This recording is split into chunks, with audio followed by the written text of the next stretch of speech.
Okay? Magandang araw ho sa lahat. So, this will be the presentation of the Bicol Regional Healthcare Provider Network Referral Guidelines. So again, I am Chris Brian Tanaybaria, the Regional Program Manager for Universal Healthcare of the Department of Health, Bicol Center for Health Development. Okay, so nakita nyo na ho ba yung uh, guidelines na ito? I mean, yan yung cover, no? Yung cover ng ating Regional Healthcare Provider Network Referral Guidelines 2021 edition. Kung wala pa ho kayong kopya ng guidelines na yan or ng manual na yan, you can access the PDF document through the link provided at the bottom of your screen. So that's https://tinyurl.com/Bicol HCPN manual. So it's a 59 pager referral guidelines. So this will be implemented region-wide for both public and private health facilities in the region. Okay, let's talk about the content of the guidelines.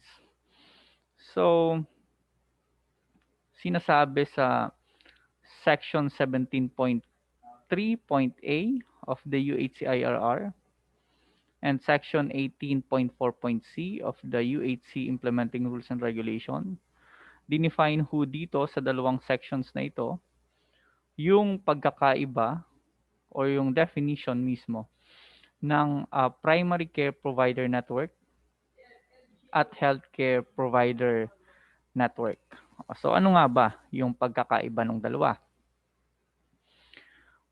Primary care provider network refers to the coordinated network of public, private, or mixed primary care providers. So PCPN, o yan, tinatawag nating PCPN, Primary Care Provider Network, is the foundation of the healthcare provider network. Kung walang PCPN, hindi magfa-function yung HCPN because PCPN is the building block of the healthcare provider network or is the foundation of the HCPN. Now, anong HCPN? Kung makikita nyo sa unang definition, sa foundation siya, no? Dagdagan mo lang ng hospital or mga hospitals yung PCPN, ang tawag na natin dyan, HCPN or Healthcare Provider Network. So, for the definition, HCPN shall provide individual-based or even population-based, no? Kasi kasama yung mga PCPN doon. Primary to tertiary healthcare services. So, from primary, yung ating mga RHU, yung ating mga private medical clinic, mga ancillary services, kasama yung mga dental clinics, pharmacy, and others, yung mga imaging facilities, laboratories, from primary services to secondary to tertiary, nandiyan na yung mga hospitals. So kasama yan sa HCPN. So yung provision ng services will be done through patient navigation and coordination system that ensures a continuum of appropriate and coordinated care from primary to tertiary services and back to primary care. So, um, kagaya ng nabanggit ko kanina, HCPN is Primary Care Provider Network plus Hospital Network. So that's HCPN. Ngayon, ang binabanggit dito, mayroong navigation and coordination. So, kailangan natin ng tool dyan sa navigation and coordination. At yung tool na yon is the referral guidelines because that would be the Bible of all health facilities in the network for the navigation and coordination system.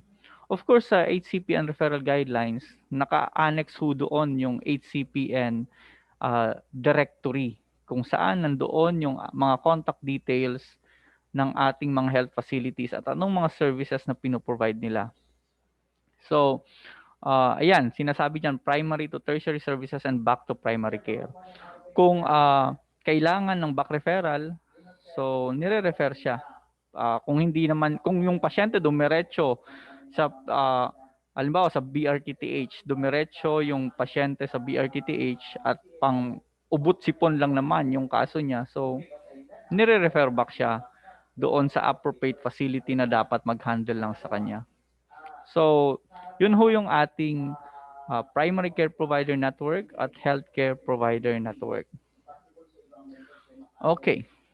So, kung wala pa ho kayong kopya ng ating HCPN referral guidelines, you can download it now. Okay, pwede niyo ho akong sabayan na magbasa doon sa manual. So, pwede niyo siyang maging reference while I'm discussing the key points. Okay, para kung may question ho kayo doon sa nitty-gritty, we could answer it. So the objective of the Regional Healthcare Provider Network Referral Guidelines, so ito ho siya, bakit ho namin siya ginawa? The HCPN Referral Guidelines shall set the standards. So it will be the standards for all province-wide health systems in patient navigation and coordination system. So since it's a standards, hindi dapat mas less yung gagawin ng province-wide health systems na navigation and coordination system. Pero pwede silang magdagdag. Okay, they can embellish it with other conditionalities that is appropriate to their settings, no? So it's the standard for patient navigation and coordination system among all health facilities in the Bicol region to avoid overlapping of health facility roles. So, minimize patient congestions in higher level facilities. So, hindi na pupuno yung ating mga ospital ng mga kaya namang i-manage at the lower level facilities. And to ensure that the continuum of care is delivered through people-centered and integrated health systems. So, that's basically the objective kung bakit nag-issue ang inyong DOH Bicol CHD nitong regional HCPN referral guidelines. Okay. So the scope, sino ho ang gagamit? Ano-anong mga facilities ang gagamit at dapat gumamit ng HCPN referral guidelines? So this shall apply to all public and private health facilities in the region, to include the hospitals, all hospitals regardless of level of care, primary care facilities, kasama ho dyan yung mga private medical clinics, dental clinics, yung mga RHUs, CHOs are considered primary care facilities, kasama yung mga mga barangay health stations. Okay. We also have infirmaries, no? Birthing homes, custodial care facilities. So sa custodial care facilities, kasama dyan yung ating mga treatment and rehab centers. Okay. Psychiatric centers. So, custodial care facilities yon. We have diagnostic and therapeutic facilities. So, nandyan yung ating mga laboratories. Okay, mga diagnostic clinics. Yan. Mga blood centers. Yan. So, diagnostic and therapeutic facilities. We also have specialized outpatient facilities. Sa Bicol, parang wala namang specialized outpatient facilities. No? So, I don't know. Tingnan natin. We will check the record kung meron nang nag-encode sa directory ng specialized outpatient facilities. But basically, ito yung clinic na clinic ng mga specialista. Siguro marami nito sa Bicol. Kaso dun sa record na pinalabas namin sa directory, wala pa hong nag-encode. So sana or baka nag-encode sila doon sa primary care facilities. Okay. So, we also have pharmaceutical establishments, mga butika ho. And other relevant stakeholders. Kasama actually yung mga kung sino pa man, yung mga health facilities na hindi nabanggit dito. Okay. So siya yung gagamit ng ating HCPN referral guidelines sa pag-navigate and pag-coordinate ng care ng ating mga pasyente. So let's talk about the first part of the referral guidelines, and this is all about the general conditionalities or the guidelines. Okay, so ang nakikita niyo sa screen niyo is yung types of healthcare provider networks. So medyo busy yung slide, no, pero let me uh, present it in a way na medyo magfo-focus tayo doon sa sinasabi nung ating nasa general guidelines. Okay. Ang unang general guideline, sinasabi niya na yung public, private, or mixed healthcare provider network shall be established, okay, to provide all population groups with continuous healthcare from primary to tertiary, which shall be delivered in a safe, efficient, and coordinated mechanism. So basically, ang sinasabi ho ng first general guideline ay dapat in a specific population group or in a province-wide health system, magsiset up tayo ng healthcare provider network, which can be public, private, or mixed. So ito ay ginagawa na ng ating mga integration sites at wala akong pumipigil doon sa mga UHC non-integration site na bumuo din ng healthcare provider networks. Okay. So there are three types of HCPN. So for academic purposes, let's discuss the three types of HCPN. First is the public healthcare provider network. Okay, public healthcare provider network is also known as the province-wide or city-wide health systems. Okay? So, for ano lang ho, no, for definition lang, city-wide health systems in the Bicol region would only refer to Naga City. Okay, because it's independent component city. Citywide health system, it would only refer to independent component cities in the country and highly urbanized cities. Highly urbanized cities, example, mga city ho sa Metro Manila. And independent component city, isa lang yun sa Bicol, Naga City. The rest of the cities in the Bicol region are considered component cities. So kapag na-encounter nyo yung citywide health systems in UHC parlance, that would only refer to Naga City. Province-wide health systems, yan na, yung kada probinsya natin. We have 6 provinces, so we should have 6 province-wide health systems. Okay. So, sabi ko nga, the public HCPN or province-wide or citywide health systems is created by grouping the primary care providers and facilities into primary care provider networks that are linked. Saan ba yung ano natin dito? Pointer. Laser pointer. Yan. Yung primary care provider network natin are linked to secondary and tertiary care providers. Sabi ko nga kanina, HCPN is PCPN plus hospitals. Okay? That are within the same geographic or political boundary. Okay, so ano siya? Per province, no? Sa Naga, within Naga City, sa mga province-wide health system, yung political boundary, geographic boundary ng probinsya. So, ang tawag natin diyan, public healthcare provider network. Okay. Ngayon, yung public healthcare provider network should be linked to at least one Apex hospital. So in the Bicol region, we have 2 Apex hospital. That is Bicol Regional Training and Teaching Hospital and Bicol Medical Center. So mamaya siguro pag-usapan natin yan, yung mga hospital na yan. The second type of HCPN is private healthcare provider network. Its configuration is driven by market-based forces. So, hindi ibig sabihin na sa isang probinsya lang siya or sa isang city lang siya. Pwedeng kalat sila sa buong region. No? It is not limited to a defined geopolitical boundaries. So, it will be contracted separately by PhilHealth to provide individual-based health services.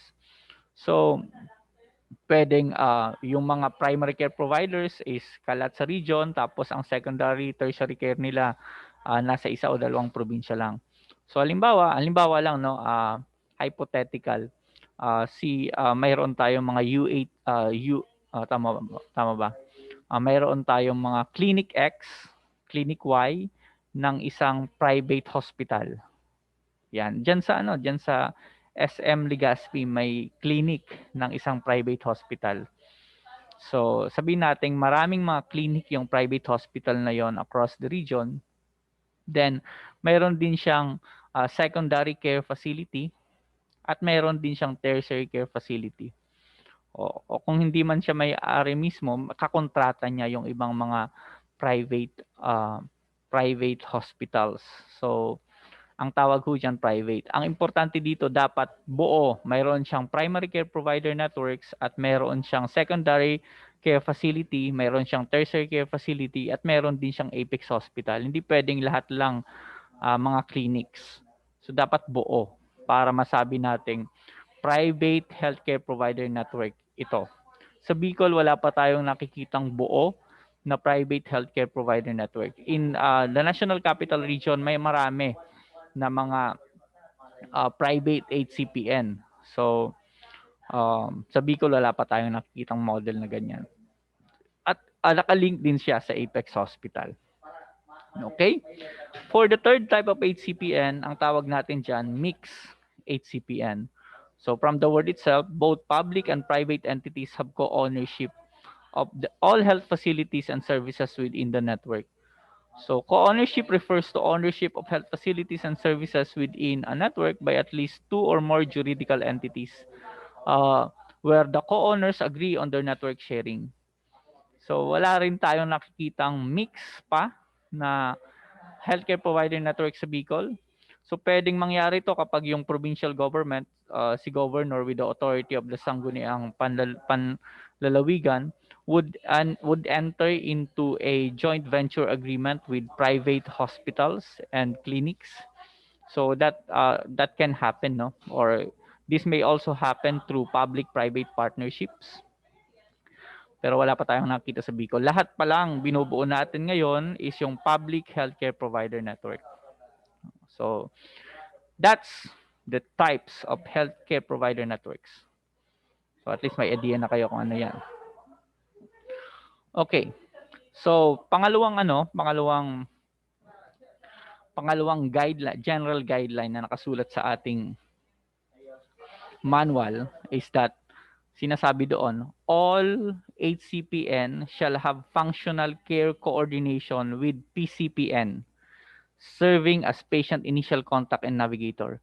So, yung PCPN shall be the patient's initial contact and navigator. Lahat ng pasyente, kapag hindi naman emergency, dapat ang unang pupuntahan niya ay yung primary care provider niya. So in the universal healthcare, lahat ng Pilipino dapat ay nakamatch sa isang primary care provider. Ikaw o yung buong pamilya mo o kung sino man na individual ay dapat mayroon siyang primary care provider of choice. Doon ka magpapalista na ikaw primary care provider ang aking PCP. Okay? Kapag mayroon kang primary care health needs, siya ang iyong doktor o siya ang iyong provider. So marami tayo niyan, no? Simula yung maraming mga instances na nung bata pa tayo, mayroon lang tayong doktor talagang pinupuntahan kapag may sakit tayo. Usually mga private clinics, no? So, marami din na nung bata pa sila sa RHU sila pumupunta. So, gano'n, no? Dapat lahat ng tao sa buong region ay mayroong primary care provider of choice. Because PCP, the primary care providers, shall serve as the patient initial contact and navigator. So siya yung unang titingnan at kapag kailangang i-refer ng pasyente to a higher level of care, yung primary care provider ang magre-refer sa ospital o kung saan man na ancillary service facility. Okay? So, pangatlong general guideline dito is public HCPN may complete their service capability through contractual arrangement with private sector or vice versa. So balik ako doon sa primary care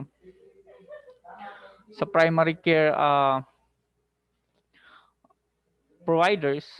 So ang ano kasi ang services dapat na binibigay ng isang primary care provider ay comprehensive, no? Uh, kung naka-attend na kayo sa licensing orientation ng aming Regulation Licensing and Enforcement Division, sinasabi doon na simula ngayong taon ay lilisensyahan na yung ating mga rural health units. Okay. Pati na yung mga private medical clinics.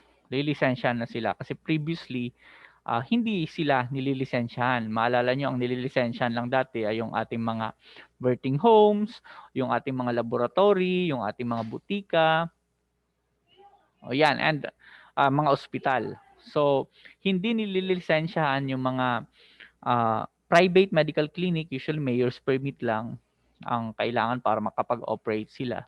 Hindi rin nililisensyahan yung ating mga RHU.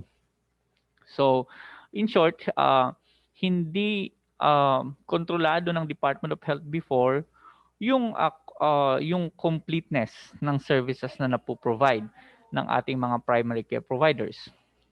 But sabi ko nga, simula ngayong taon through the new administrative order on the licensing of primary care facilities, dapat mag-comply itong ating mga primary care providers sa standards ng Department of Health on the services that they should provide. So ano ba dapat yung pinoprovide ng primary care providers? So aside doon sa usual consultation, no, dapat mayroon siyang mga services din na available for the patient. Halimbawa, laboratory services. So dapat mayroon siya noon. Mayroong mga specific test na titingnan, mga laboratory procedures na titingnan, dapat mayroon siya lahat noon. Meron dapat din siyang pharmacy. At dapat yung pharmacy na yon ay nagpo-provide ng mga drugs and medicine na nasa listahan ng licensing. Okay? Meron din dapat siyang birthing facility. Meron din dapat siyang ambulansya. Okay. And kung ano pa man yung mga piniprescribe na ancillary services na dapat meron yung ating primary care provider. Okay? So, kapag wala siyang ganon, halimbawa yung RHU nyo, walang ganon, pwede siyang makipag-contract or makipag-kontrata, contractual arrangement sa private ancillary service providers. So, pwede siyang kontrata doon sa malapit na dental clinic, okay? Pwede siyang makipagkontrata doon sa facilities na malapit na merong ambulansya. Pwede siyang makipagkontrata doon sa malapit na butika. O kung hindi naman di sila maka-comply doon sa standards ng butika, no? And kung ano pa man yung mga services na hindi available sa kanya, pwede niyang i-source out. Pwede siyang makipagkontrata. Okay? So, through contractual arrangement, dapat kompleto yung services na pinoprovide ng isang primary care provider. Pangatlong general guideline is all HCPN shall have primary to tertiary care providers with linkages to Apex Hospital and other specialized services within each catchment population. So nasabi ko na to kanina, no. Dapat ang lahat ng HCPN ay mayroong Apex Hospital. Okay. So, mamaya darating tayo sa Apex Hospital discussion na yan. Okay. So, to continue, nasa general guidelines pa rin tayo. So, sinasabi ng sunod na general guideline na all HCPNs shall establish a patient navigation and coordination system. So, anong patient navigation and coordination system, ito na yon, itong referral guidelines na mayroong HCPN directory.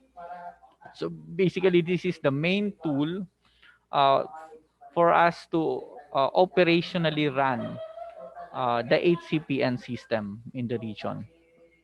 Second, meron dapat yung HCPN na Patient Records Management System. So, kasama rin sa ano, no? Kasama rin sa uh, licensing requirement ng ating RLED, yung dapat lahat ng ating mga primary care facilities ay mayroong mga training sa patient records management. Okay? So, with that, dapat may sistema yung patient recording. Harmonized information and communication technology. So, magkapatid to, no, itong patient record management system doon sa harmonized ICT. Itong dalawang to, kapag pinag-combine mo, this would refer to what we call electronic medical record. So, wherein kapag functional yung iyong ICT, magiging maganda yung iyong patient records management system kasi digitalized na siya. Okay. So, example ng EMR, iClinicsys na ang may-ari ang Department of Health, CHEATS, ihatid, or yung electronic consulta ng PhilHealth. So, yan, harmonized information and communication technology. Mayroong lalabas ngayon na ang tawag ay Universal Healthcare Information System. Okay? UHC Info System. So, yung UHC Info System are interoperable from RHUs or primary care facilities to hospitals. So, maganda yung UHCIS. Ito yung dinidevelop pa lang ng ating Department of Health Knowledge Management and Information Technology Service para i-roll out sa ating mga public primary care providers. So, kung wala pang UHC information system, sa Sorsogon mayroon silang private contractor na will be in charge of the harmonized ICT for the whole province, no? So that's the first three components of HCPN. Then meron din dapat siyang medical transport system. So sabi nga natin, lahat ng health facility, no, primary care providers up to hospitals, dapat meron silang medical transport. Okay? Meron silang ambulance, okay? So, or patient transport vehicle. Kasi sa licensing naman, ina-allow pa para sa mga primary care providers yung ating patient transport vehicle. Ibig sabihin yung hindi lisensyadong ambulansya. Di lang sila pwedeng maglagay ng ambulance na word sa vehicle, no? Patient transport vehicle yung ilalagay nila. Ngayon, yung ambulance, may licensing standards din kasi yung ambulance, no? So dapat mayroon siyang at least 2 EMT with BLS and ACLS training, may driver at kompleto ng equipment yung ambulance. So yan, may medical transport system na transport sa pasyente from one facility to the other. Then HCPN should also have a standardized network mechanism for operation. So ang in charge nito would be the Provincial Health Board through the Provincial Health Office Health Service Delivery Division na sinasabi at miniprescribe ng Universal Healthcare. So PHO, Health Service Delivery Division ho, yung magmamanage ng province-wide network operations ng public healthcare provider network.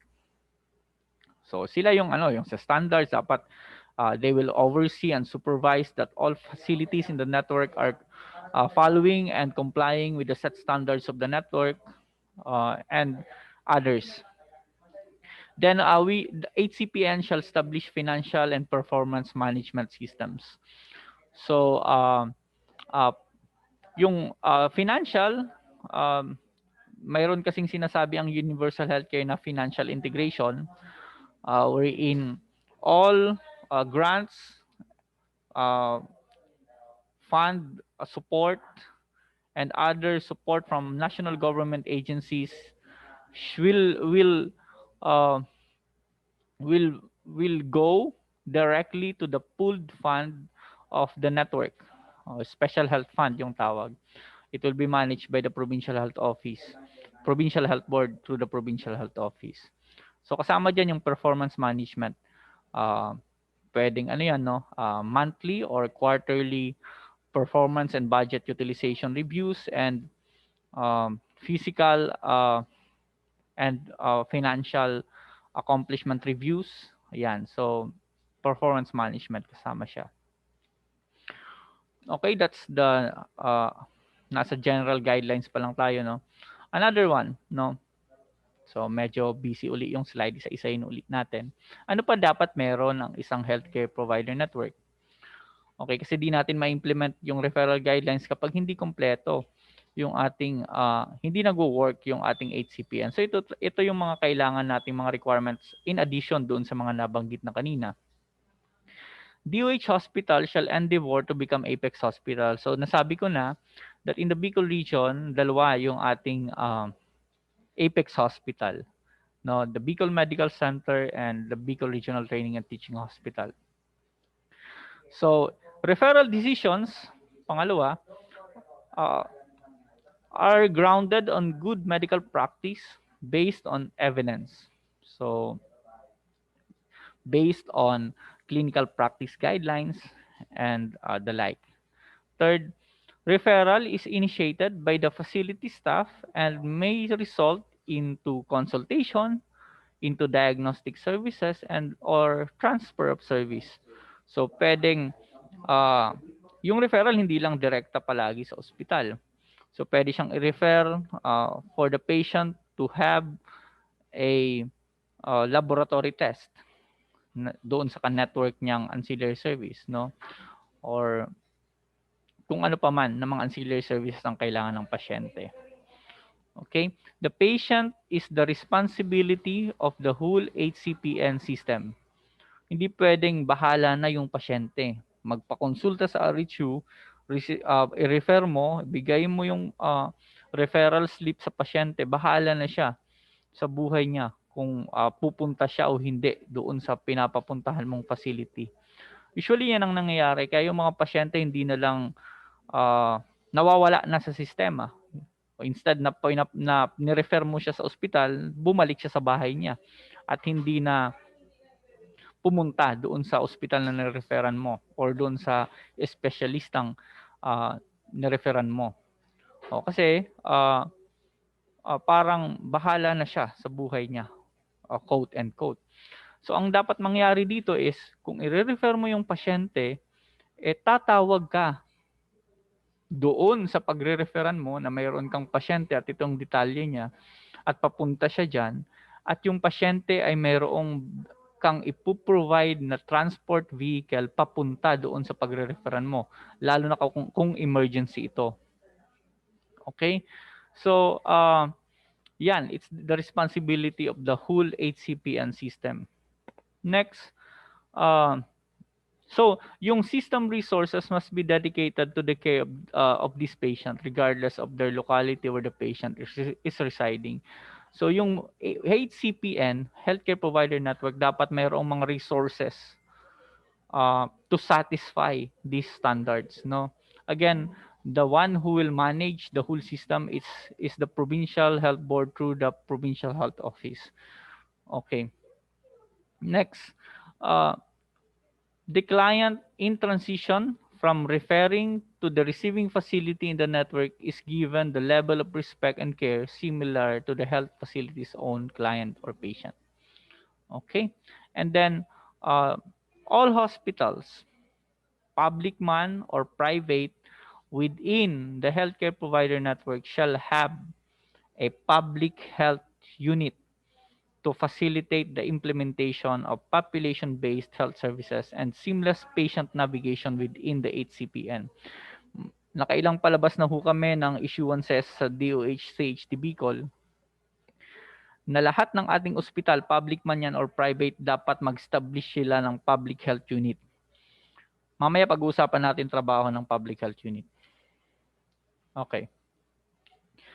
So, the referral system is an essential element of the operations of the HCPN, which is composed of all participating health service providers either by sending or receiving facilities. So, essential element ho yung ating referral system, which is based on our guidelines, HCPN referral guidelines. The HCPN ensures that services needed to be delivered at the lower level are in fact delivered. So, babantayan yan ng ating uh, PHO dapat. It is a regular daily activity of linking a patient to a needed service. No, it involves not only direct patient care but support services as well. Okay.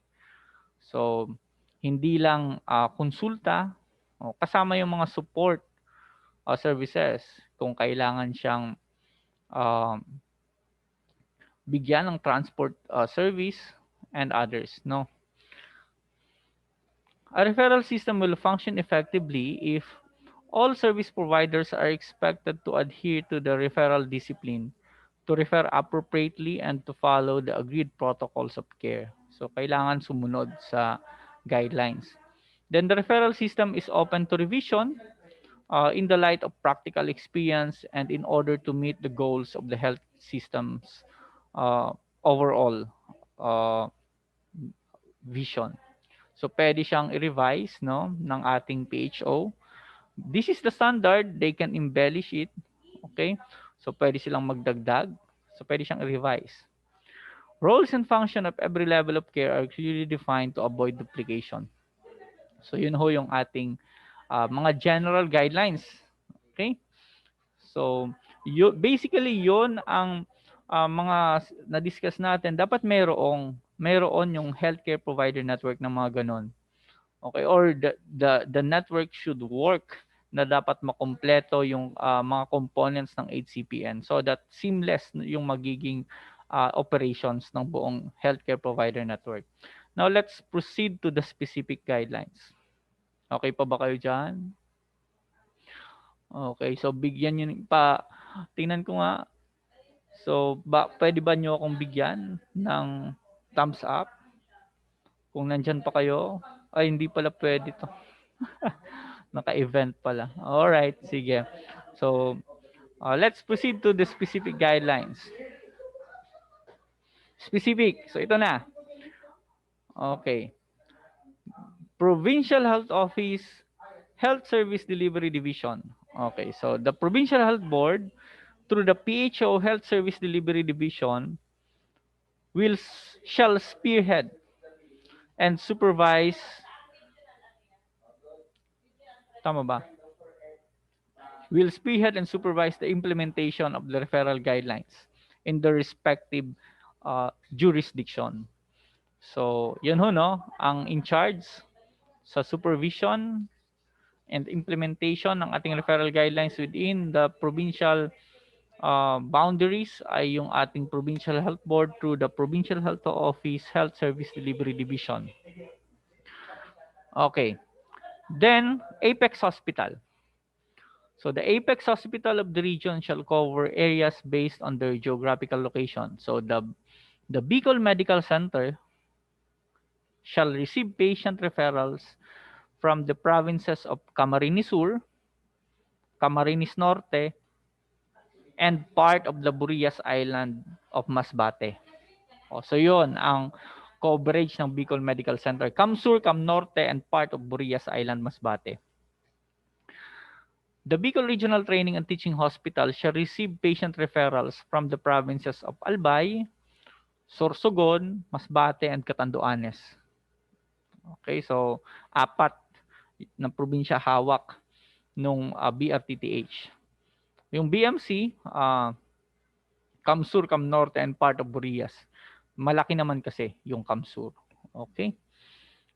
Then, this Apex Hospital shall ensure that patients referred to their facility was based on the referral categorization. So, kailangan sumunod ng mga health facility doon kung anong mga type ng patient lang ang dapat makaabot dito sa mga Apex Hospital na ito. Or else, kailangan ibalik nung Apex Hospital yung pasyente sa nag-refer sa kanya or sa appropriate health facility. Okay? So, these hospitals are DOH hospitals. So, they were provided with these referral guidelines and they should follow the referral guidelines strictly. Then, linkages of HCPN to Apex Hospital. So, Apex Hospital shall be linked to HCPNs and shall deliver specialty healthcare services not expected to be provided in the HCPN. So, HCPN shall enter into a memorandum of agreement with at least one Apex hospital. So, kailangan makipag-MOA yung ating HCPN dito sa dalawa nating Apex hospital para ma-formalize yung ating referral. Okay? Again, yung Apex Hospital specialty healthcare services yung ibibigay dapat nila. So yung mga patients na pang secondary services lang, dapat nandoon 'yon sa mga ospital, other hospitals na nasa HCPN, lower level of care. All HCPNs shall be linked to with drug abuse treatment rehabilitation centers and blood centers among others. So HCPN shall also enter into a memorandum of agreement with these facilities. Okay? So dalawa yung treatment and rehab centers natin sa Bicol, which is operated by the Department of Health.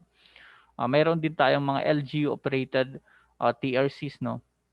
In the Bicol region, yung DOH operated ay yung Kamsur Treatment and Rehab Center in San Fernando, Kamsur. We also have the Malinaw Treatment Malinaw Treatment and Rehabilitation Center in Malinaw, Albay. Okay? So, kailangan din may kausap yung HCPN ay nakalink din dito or may MOA din sila.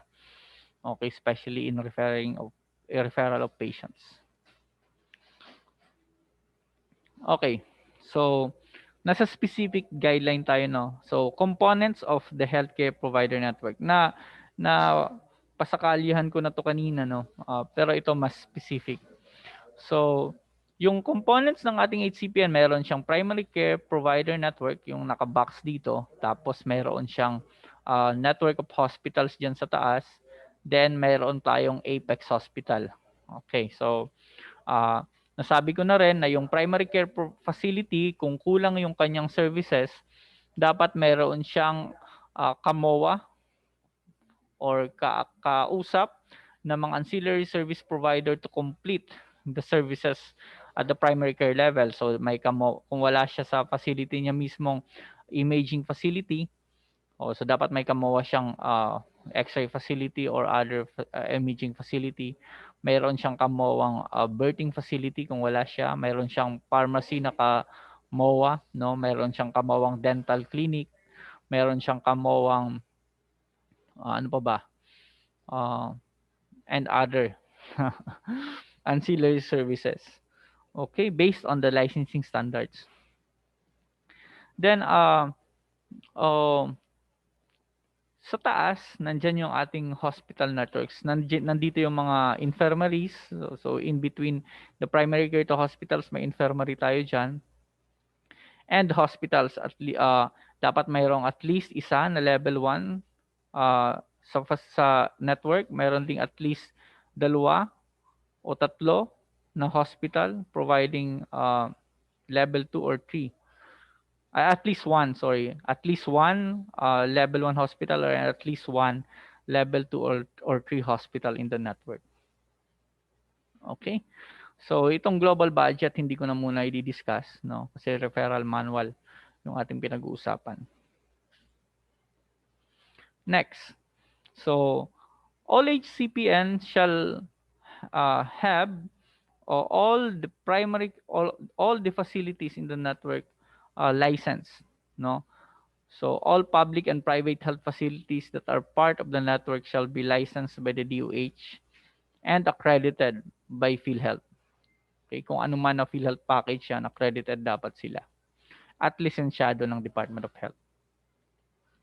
So nasa network-wide requirement pa rin ho tayo. Pangalawa, yung service capability profiling. O, anong sinasabi dito? So, uh, all participating health facilities shall annually comply with the health facility profiling of the DOH and PhilHealth. So, marami tayong ginagawang health facility profiling. Mayroon tayong, on part of the DOH, mayroon tayong uh, yung service capability mapping, no? Mayroon din tayong uh, yung GIDA updating. Ano pa bang meron tayo na facility profiling? Kasi yung when UHC implementation will be on its full blast, no. Yung karamihan ay uh, ma yung karamihan ng profiling will be through will be care of the Philippine Health Insurance Corporation. Yung profiling ng ating mga pasyente, yan, nasa PhilHealth system siya dadaan. So annual, okay? So maano natin yung listahan ng mga profiling na yan kapag naging operational na yung ating HCPN. Okay? So yung directory, no, kasama rin yun sa annual profiling. Kailangan every year na-update yung health facility directory, yung pina-accomplish namin sa inyo. So lahat na ho ba ay nakapag-accomplish nung ating HCPN directory? So nasa system ho yun yung Google Form. Lahat na ba? So please check kung lahat ng health facility sa inyong munisipyo or city ay na-encode nyo na sa HCPN directory. Kasi dapat lahat, hindi lang yung RHU, yung na-profile natin. Dapat lahat, yung mga dental clinic dyan, private medical clinic, mga butika dyan, mga punerarya dyan, yan, mga birthing facilities dyan, mga x-ray facility, mga laboratory sa inyong geographic area sa mga munisipyo nyo ay dapat na encode sa directory para kumpleto. July 20 yung last day ng encoding sa directory. Okay? We're thinking na maglabas ng web-based updating system para doon sa gustong mag-update ng kanilang directory. Okay.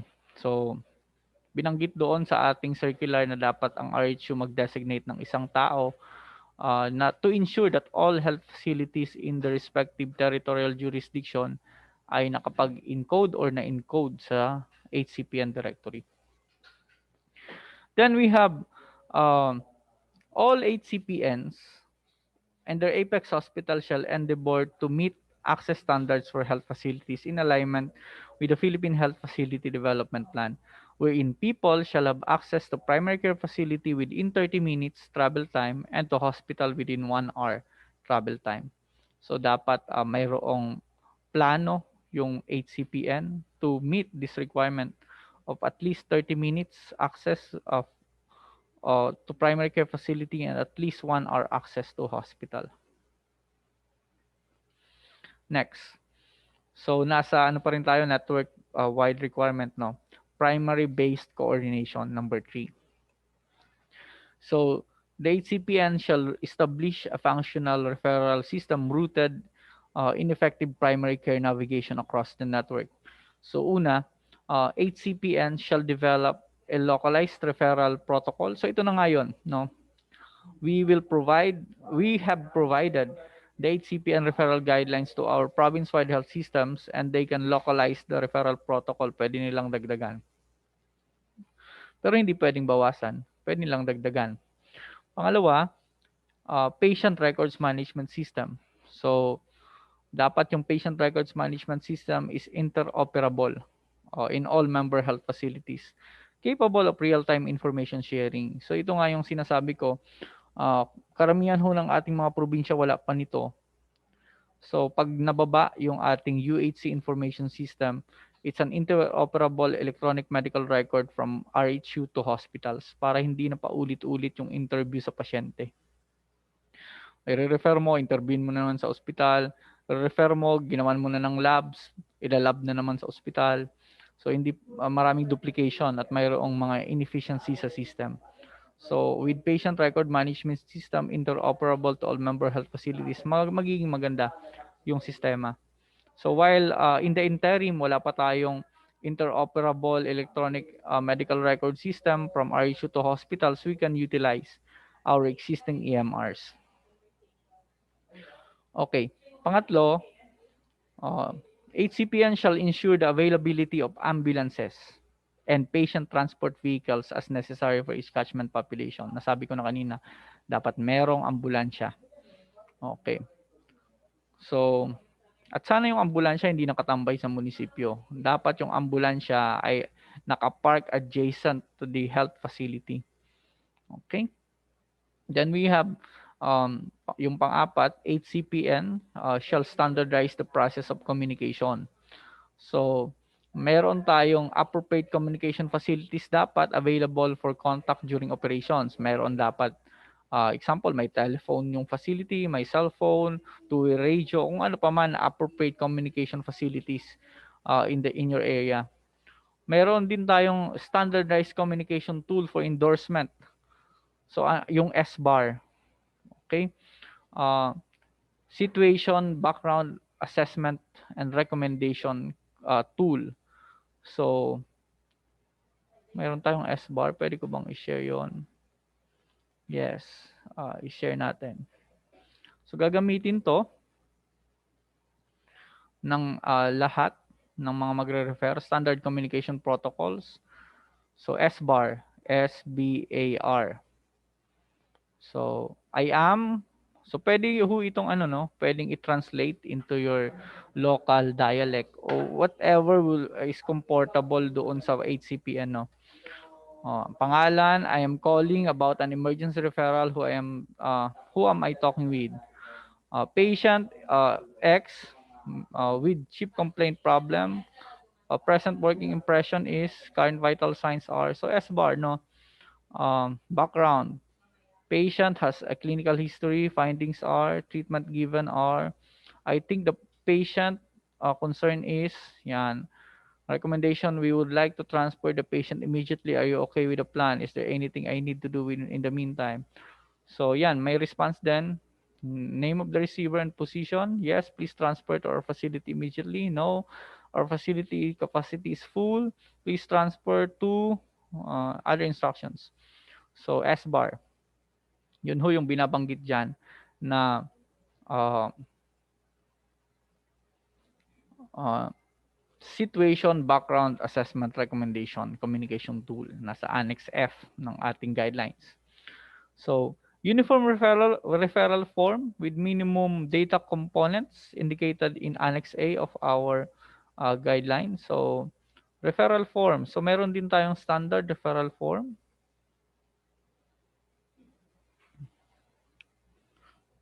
Yan. So, this is for maternal Manchen, RPRH. Okay, so standard. So kailangan ma-standardize natin ang mga referral form natin sa ating probinsya. So ito para sa Manchen. Okay, may return slip din siya, tapos may back referral form. Ito naman para sa lahat, no? All other cases. Ito yung generic referral form. Okay, so yan, may return slip din siya and back referral form. So yan yung gagamitin natin na referral form. Okay. Ano pa yung kailangan natin na form? Meron pa ba? SBAR, forms. So pwedeng i-transform yung ating referral form into an electronic report kapag available na yung ating interoperable system. For the meantime na wala pa, pwede tayong mag paper-based. Then, local call center. Kung may local call center yung ating network, pwedeng mag-establish ng call center or chat hotline yung ating network. So, para yung mga pasyente ay puwedeng mag-contact 'no, doon sa mga facilities. Next, HCPN shall standardize health facility operation in its catchment to include the following. So, mayroon tayo dapat na integrated supply chain inventory management system. So, sinong nag-attend nung aming patawag sa PMIS, Pharmaceutical Management Information System. So, ito yung binabanggit ito yung yun ang binabanggit dito sa supply chain inventory management system. So, let us digitalize our pharmaceutical records, our supply uh, inventory system through PMIS. Okay. Number two, systemic healthcare waste management. So, systematic healthcare waste management for the network, including proper waste handling, no, as indicated in the healthcare waste management manual. So, may manual na ho ba ang lahat? Healthcare waste management manual ang lahat. So, kung wala pa, please indicate in the chat box yung mga wala pa para mabigay namin yung healthcare waste management manual. Okay, or maybe we can share the link sa chat box. So, please remind me later. Then we have as kasama diyan kung mayroong sewerage treatment plan yung yung network for hazardous solid waste. Okay. Next we have client satisfaction survey and patient engagement program sa lahat ng health facility. So dapat mayroon tayong mga suggestion box, CSS forms sa ating mga health facility. So sana mayroon at ginagamit yung mga suggestion box, no? Para mayroon tayong feedback kung okay pa ba yung ating mga services na pino-provide. Okay, then we have patient safety program with designated patient safety officer who can oversee and promote the culture of safety in each health facility. Sa mga ospital required yung patient um, safety, no? Patient safety officers in fact mayroon silang tinatawag na IPC committee sa mga ospital. So, ayan, no? So, kahit sa mga primary care facility, dapat meron na rin tayong designated patient safety officer overseeing the patient safety program. Okay, then we have capacity building and mentoring activities of all health facilities within the network.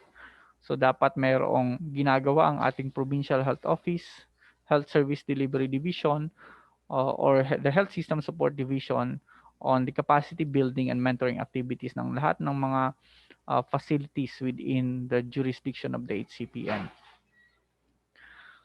Okay, still in the network, nasa network-based ano pa rin tayo, no? Requirement. So, network-wide health outcomes. So, dapat mayroon hong regular na morbidity, mortality reviews ang HCPN, no? Discussions ng LGU scorecard, discussion ng local health systems maturity level if applicable, no? So dapat mayroong ganyan na mga performance-based reviews. Yan. We also have evaluation of referrals made within and across the network. So yung provincial health office, health service delivery division ay dapat mayroong review din ng mga referrals. So dapat lahat ng health facility may record nung ating mga incoming and outgoing referrals. So this one, tama ba? Paano ba? So this is the monitoring form for outgoing referrals. Meron dapat kayong form yan sa RHU. Okay, yung date, name of patient, address, okay, age, sex, impression, saan na-refer, reason of referral, final diagnosis, outcome of referral, reason for non-acceptance, name and designation of receiving personnel accompanied by kung sino and referral category. So outgoing referral yan. Itong referral category, i-present ko mamaya. Okay? Then we have the incoming referral form. So dapat lahat ng nag-receive ng pasyente may incoming referral form. Same format ng outgoing, no? Okay. Meron din tayong ambulance logbook. So si ambulance dapat meron ding logbook. Ito yung laman. Okay? Name of ambulance driver, patient name, name of referring facility, name of companion, time of arrival at receiving facility, name and signature of receiving facility. So mayroon ding logbook. Then referral categories na binabanggit. Ito yan. Ito yung sinasabi ko na yung mga pasyente ay dapat nire-refer lang or binibigyan lang ng care doon sa appropriate facilities. Okay. So, meron tayong Group A. Mga patient na nasa Group A, okay, i-refer lang siya sa subspecialist level. Okay. Meron tayong Group A1, subcategory. Pag sinabi mong A1, emergency life-threatening conditions. So, ano yan? Ito yung category niya, A1, A1 yan. Ito yung maternal, mga cases na mga nasa A1 na maternal conditions. Emergency yan, life-threatening. Gynecology, neonatal, pediatric, medical. So yan, cardiology, pulmonology, infectious, gastroenterology, neurology, nephrology, hematology, allergology, dermatology, oncology, endocrinology, diabetes, metabolism. So, nandiyan din yung orthopedic, may surgery. Ayan, may ibang klaseng surgery na nasa A1. Trauma, non-trauma, mayroon ding ENT. Okay, emergency, life-threatening kapag sinabi mong A1. We also have group A2. Okay, sinong tatanggap nung sa A1? This referral category pertains to medical, surgical, pediatric, maternal, neonatal, gynecology conditions, orthopedics, and others that require subspecialist care and management. Okay. The health service provider shall be level 3 or level 2 hospital with fully functional internal medicine, surgery, obstetrics, pediatrics, gynecology, orthopedics, ENT departments. So ito lang yung mga dapat mapunta sa level 3 or level 2 hospitals, mga A1 subcategory. Punta tayo sa A2. Okay. Saan ba A2?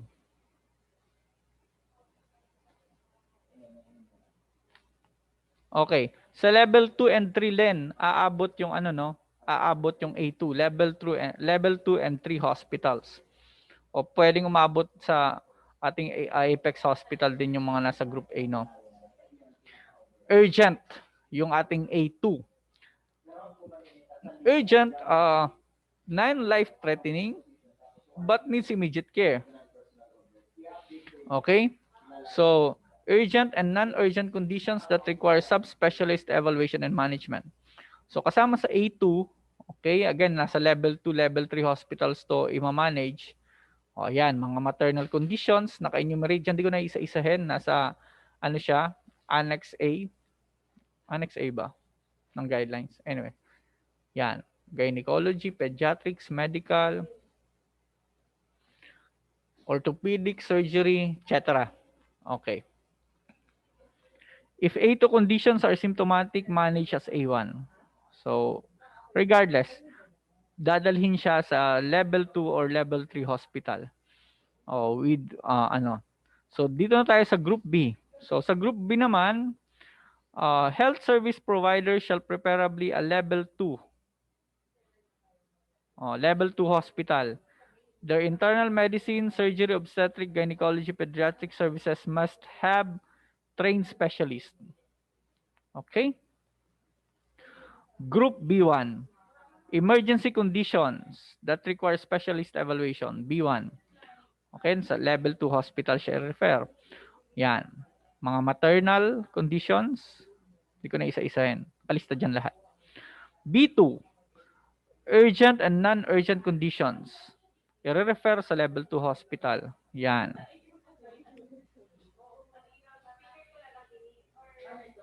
Dami. Okay. Group 3. Okay. Generalist level na to. Saan ito i-manage? RHU, primary care facility or level 1 hospital. So, group C. Okay?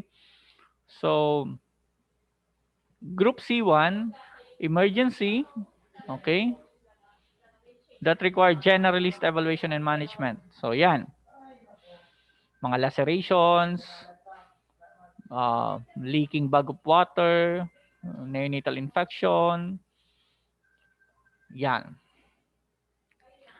Group C2, urgent and non-urgent.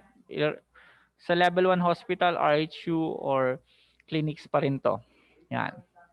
UTI and other findings. Jaundice. Yan. Kung isa-isahin. So, yun ang ating mga referral category. So, yun ang actually nakapakapal sa ating guidelines. Classify namin kung anong mga pasyente lang ang dapat mapunta sa specific level of care. So, dapat yun ay pag-uusapan on a quarterly or biannual or annual performance review or evaluation ng ating HCPN. Then we have patient satisfaction rating. So, kasama sa CSS yun, no? Compliance to reduce out-of-pocket expenses.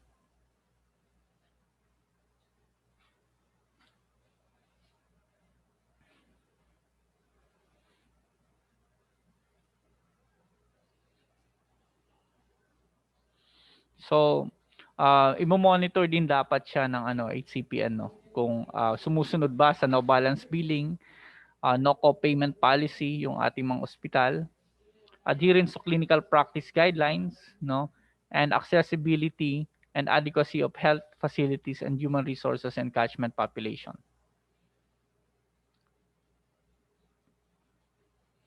So, completing service capability to partnership. So, nasabi ko na kanina, kapag hindi kompleto yung services ng primary care, pwede siyang makipagkontrata sa mga meron nito.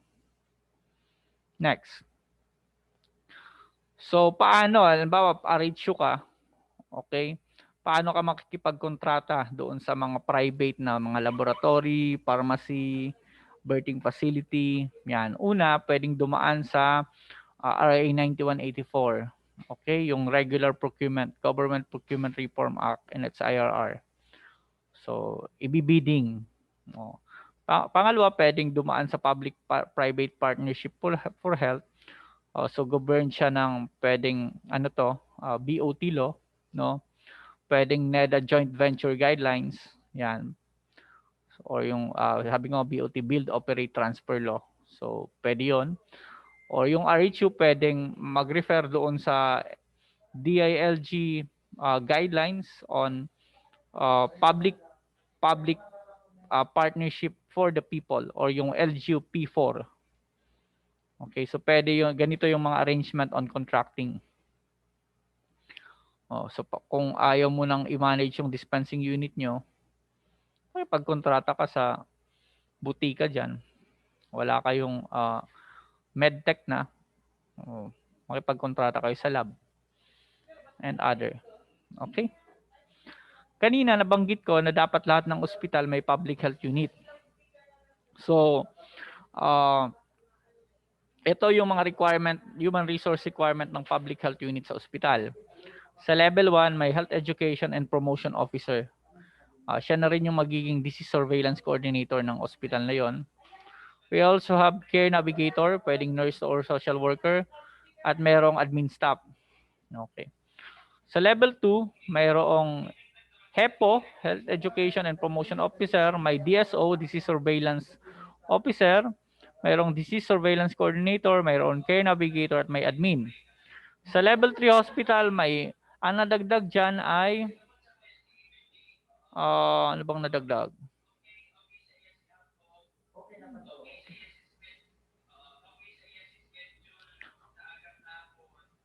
Okay, so dalawang Disease Surveillance Coordinator sa level 3.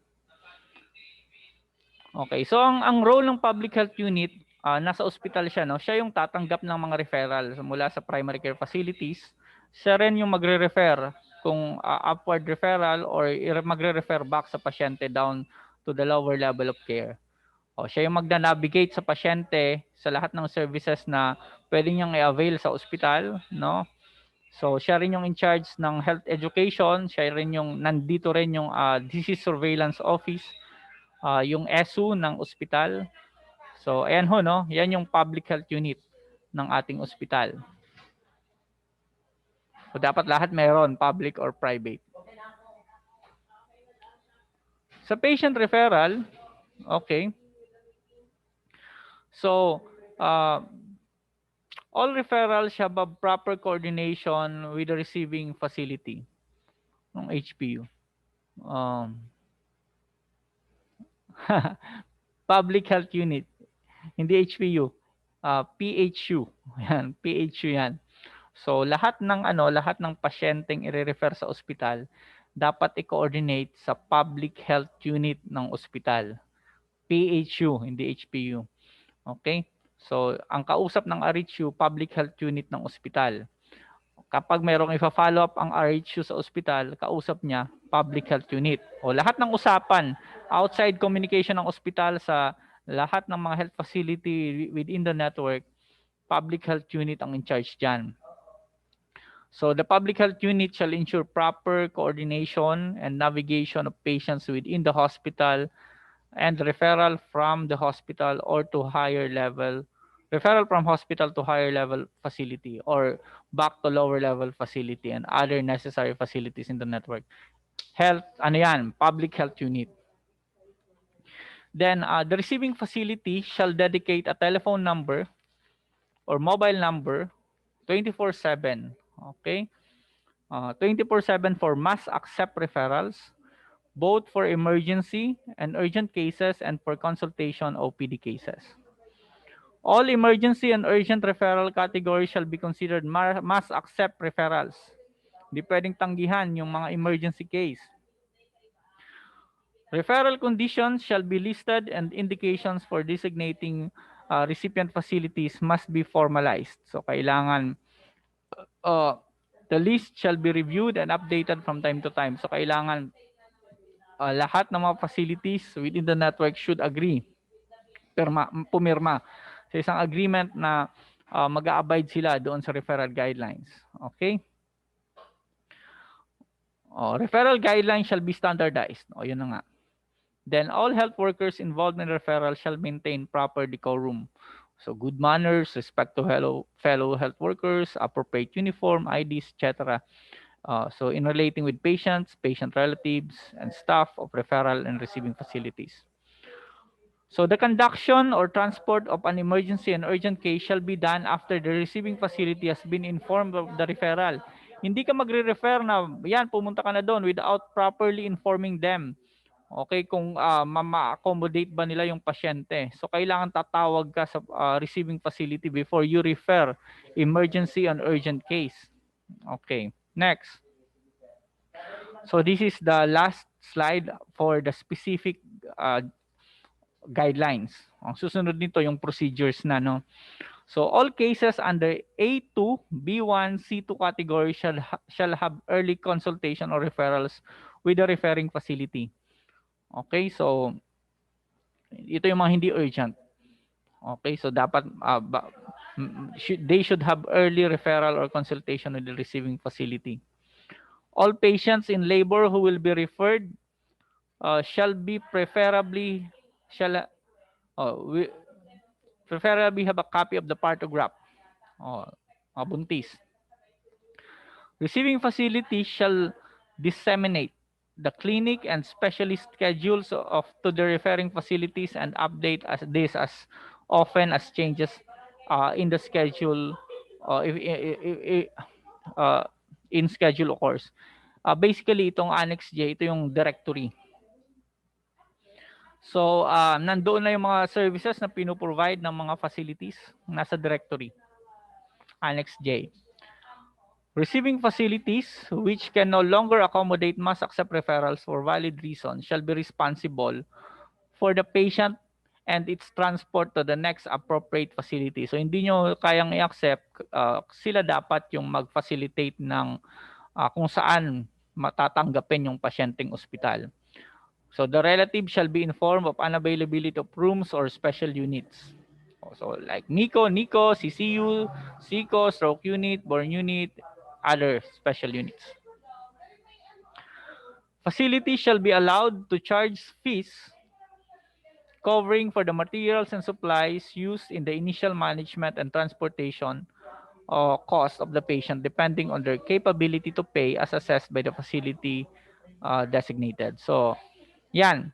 In the interim to, pero pag naging institutionalized na yung network-wide resource management kasama yung special health fund, HCPN na yung bahala para sa mga pasyenteng